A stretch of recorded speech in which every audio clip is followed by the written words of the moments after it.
Hello दोस्तों, स्वागत है आपका मेरे YouTube चैनल के इस वीडियो में। आज मैं आपके लिए देश दुनिया की 10 बड़ी खबरें लेकर आया हूं, तो आइए शुरू करते हैं।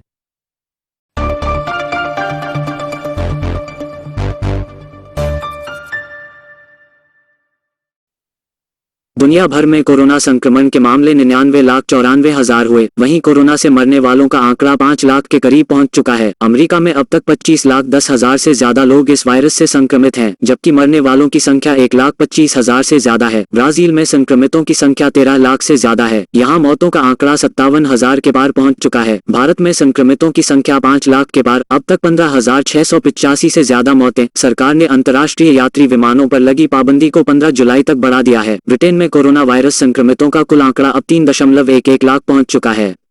लेकिन सेब कारोबारी चिंतित हैं कि वो इस बार सेब को बाजार तक पहुंचा पाएंगे भी या नहीं। करीब 5 लाख नेपाली मजदूर, जिन्हें हिमाचल प्रदेश में सेब की अर्थव्यवस्था की रीढ़ माना जाता है, अप्रैल के बाद से बागानों में नहीं लौटे हैं। पहले कोरोना महामारी और लॉकडाउन ने परेशान किया। अब भारत और नेपाल के बीच बिगड़ते रिश्तों को लेकर सेब कारोबारी परेशान हैं। भारत नेपाल के बीच बिगड़ते संबंधों ने गोरखा मजदूरों को लेकर अनिश्चितता पैदा कर दी है। जिन मजदूरों ने लॉकडाउन के दौरान अपने घर वापस न जाकर भारत में ही रुकने का फैसला किया था, वो भी बाद में वापस चले गए। आमतौर पर नेपाली मजदूर सेब तोड़ने से सीजन से काफी पहले ही मार्च अप्रैल के महीने में वापस आ जाते थे। ये लोग सेब तोड़ने से लेकर सेब के डिब्बों की पैकेजिंग, ट्रकों में लोडिंग और अनलोडिंग के कामों में भी माहिर होते हैं। बिहार के रक्सौल शहर के बाजार में आजकल सन्नाटा पसरा है। दुकानें खुल रही हैं लेकिन ग्राहक नहीं है। ज्यादातर सड़कें खाली पड़ी हैं। यह इकलौता शहर है जो भारत नेपाल की सीमा पर बसा है। सीमा के उस पार बीरगंज शहर है, जिसे नेपाल की औद्योगिक राजधानी भी कहा जाता है। दोनों देशों के बीच जारी तनाव का असर यहाँ के बाजार पर साफ देखा जा सकता है। सीमा सील है और आमतौर पर नेपाल से आने वाले ग्राहक नदारद हैं। रक्सौल के स्थानीय पत्रकार अमरदीप कहते हैं, अगर बॉर्डर सील नहीं होता तो यहाँ मेला लगा रहता, क्योंकि यह शादियों का सीजन था। सारे त्योहार भी आने वाले हैं। इस बाजार में 70-80% ग्राहक नेपाल से आते हैं। वो यहाँ से किराने का सामान, बर्तन, कपड़ा जैसी चीजें खरीदते हैं। अमरदीप हमें शहर के मेन रोड में कपड़ों के सबसे बड़ी खुदरा दुकान में ले गए। 2 मंजिला उस दुकान में 2 दर्जन से अधिक स्टाफ काम कर रहे थे, लेकिन ग्राहक इक्के दुक्के ही थे।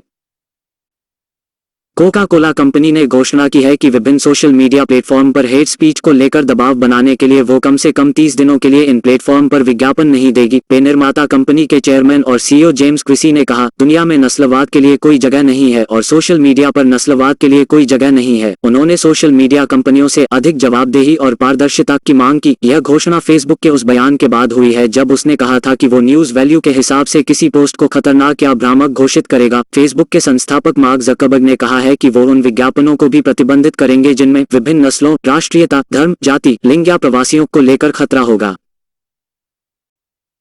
इकोनॉमिक टाइम्स की एक रिपोर्ट के मुताबिक अमेरिका भारत, जापान और ऑस्ट्रेलिया को लड़ाकू विमान की ट्रेनिंग के लिए पेशकश करेगा। इस रिपोर्ट के अनुसार एशिया प्रशांत में चीन की आक्रामकता को रोकने के लिए अमेरिका इस तरह के कई कदम उठाने जा रहा है। अखबार की इस रिपोर्ट के मुताबिक अमेरिका की नजर में भारतीय सीमा पर चीन की आक्रामकता को लेकर भी है। 15 जून को एलएसी पर चीनी सैनिकों के साथ हिंसक झड़प में भारत के 20 सैनिकों की मौत हो गई थी। इस रिपोर्ट के अनुसार the national defence authorisation act गुरुवार को अमेरिकी सीनेट में लाया गया है। इसमें भारत, जापान और ऑस्ट्रेलिया को यूएस पैसिफिक टेरिटरी गुआम में फाइटर जेट की ट्रेनिंग देने की बात कही गई है। The national defence authorisation act वित्तीय वर्ष 2021 के लिए है, जो अक्टूबर महीने से शुरू हो रहा है।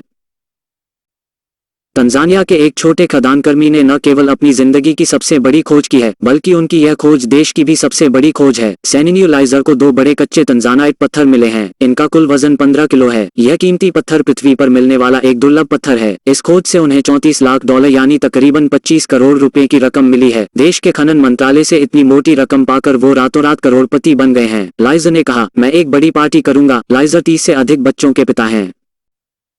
सस्ती और हर जगह मिलने वाली दवा डेक्सामेथासोन कोरोना वायरस से संक्रमित गंभीर रूप से बीमार मरीजों की जान बचाने में मदद कर सकती है। ब्रिटेन के विशेषज्ञों का कहना है कि कम मात्रा में इस दवा का उपयोग कोरोना के खिलाफ लड़ाई में एक बड़ी कामयाबी की तरह सामने आया है। जिन मरीजों को गंभीर रूप से बीमार पड़ने की वजह से वेंटिलेटर का सहारा लेना पड़ रहा है, उनके मरने का जोखिम करीब 1/3 इस दवा की वजह से कम हो जाता है। जिन्हें ऑक्सीजन की जरूरत पड़ रही है, उनमें 5वें हिस्से के बराबर मरने का जोखिम कम हो जाता है। डेक्सामेथासोन 1960 के दशक से गठिया और अस्थमा के इलाज में इस्तेमाल होने वाली दवा है। कोरोना के जिन मरीजों को वेंटिलेटर की जरूरत पड़ रही है, उनमें से आधे नहीं बच पा रहे हैं। इसलिए इस जोखिम को 1/3 तक कम कर देना वाकई में काफी बड़ी कामयाबी है। शोधकर्ताओं का अनुमान है कि अगर इस दवा का इस्तेमाल ब्रिटेन में संक्रमण के शुरुआती दौर से ही किया जाता तो फिर करीब 5,000 लोगों की जान बचाई जा सकती थी। चूंकि यह दवा सस्ती भी है, इसलिए गरीब देशों के लिए भी काफी फायदेमंद साबित हो सकती है। भारत और चीन के बीच चल रहे सीमा विवाद की आंच अब भारतीय खेलों तक पहुंचने लगी है। यह विवाद इतना गर्मा गया है कि भारत में कई जगह चीन निर्मित सामान के बहिष्कार की अपील की जा रही है। इस अपील के बीच कुछ लोग ये भी मांग कर रहे हैं कि दुनिया का सबसे अमीर क्रिकेट बोर्ड भारतीय क्रिकेट कंट्रोल बोर्ड यानी बीसीसीआई भी चीन की कंपनियों के साथ करार तोड़ दे। दुनिया का सबसे लोकप्रिय टीवी टूर्नामेंट आईपीएल का टाइटल स्पॉन्सर वीवो है, जो चीन की कंपनी है। लेकिन क्या चीन की कंपनियों के साथ अनुबंध तोड़ना इतना आसान है? बीसीसीआई के साथ वीवो का 5 साल तक का करार है, जो साल 2022 में समाप्त होगा। वीवो मोबाइल कंपनी से बीसीसीआई को सालाना लगभग 440 करोड़ रुपए मिलते हैं। आईपीएल 2020 का आयोजन 29 मार्च से होना था, जो कोविड-19 के कारण नहीं हो सका है। इससे पहले साल 2008 से 2011 तक आईपीएल का टाइटल स्पॉन्सर डीएलएफ था, जो बीसीसीआई को सालाना 40 करोड़ रुपए देता था। इसके बाद साल 2013 से 2015 तक पेप्सी आईपीएल का टाइटल स्पॉन्सर बना। पेप्सी से बीसीसीआई को सालाना 79.2 करोड़ रुपए मिलते थे। 34 साल के बॉलीवुड अभिनेता सुशांत सिंह राजपूत की मौत को लेकर फिल्म निर्माता मुकेश भट्ट की एक टिप्पणी पर केंद्रीय मंत्री बाबुल सुप्रियो ने नाराजगी जताई है। रविवार को मुकेश भट्ट ने न्यूज चैनल टाइम्स नाउ से बात करते हुए कहा था कि उन्हें सुशांत को ले अंदेशा था। मुकेश भट्ट ने कहा कि 2012 में आशिकी 2 और फिर सड़क 2 को लेकर सुशांत उनके ऑफिस काम के लिए आए थे, लेकिन बात नहीं बन पाई थी। भट्ट ने कहा, जब मैं सड़क 2 बनाने जा रहा था तो आलिया और महेश भट्ट साहब ने कहा कि सुशांत काम करना चाहता है। सुशांत एक बार फिर से ऑफिस आया और उस दौरान सुशांत से फिल्म और जीवन की कई चीजों पर बात हुई। उसी बातचीत के दौरान सुशांत मुझे अस्थिर लड़का लगा था। फिल्म अभिनेता सुशांत सिंह राजपूत की मौत के बाद बॉलीवुड में नेपोटिज्म का मुद्दा एक बार फिर से उठा है। बॉलीवुड से जुड़े कई लोगों ने सामने आकर अपनी बात रखी है। कई सितारों और निर्देशकों ने गुटबाजी की बात कही है। सोशल मीडिया के जरिए भाई भतीजावाद के आरोप भी लगाए गए हैं। ये मुद्दा उस वक्त और गरमाया गया जब जाने माने सिंगर सोनू निगम ने कहा, म्यूजिक इंडस्ट्री में भी अगर गुटबाजी खत्म नहीं हुई तो यहाँ से भी कोई बुरी खबर आ सकती है। उन्होंने अपने सोशल मीडिया अकाउंट पर वीडियो जारी कर कहा कि फिल्मों से बड़ा है म्यूजिक माफिया। म्यूजिक इंडस्ट्री में जो नए बच्चे आए हैं वो परेशान है। म्यूजिक इंडस्ट्री के 2 लोगों के हाथों में ताकत है, जिनकी कंपनी है, जो फैसला करते हैं कि इस सिंगर को लो, दूसरों को नहीं। आप लोग ऐसा मत करो, बद्दुआ बुरी चीज होती है। दोस्तों, आज का वीडियो यहीं खत्म होता है। उम्मीद करता हूँ आपको ये वीडियो पसंद आया हो। अगर पसंद आया हो तो इस वीडियो को लाइक और शेयर करना न भूलें।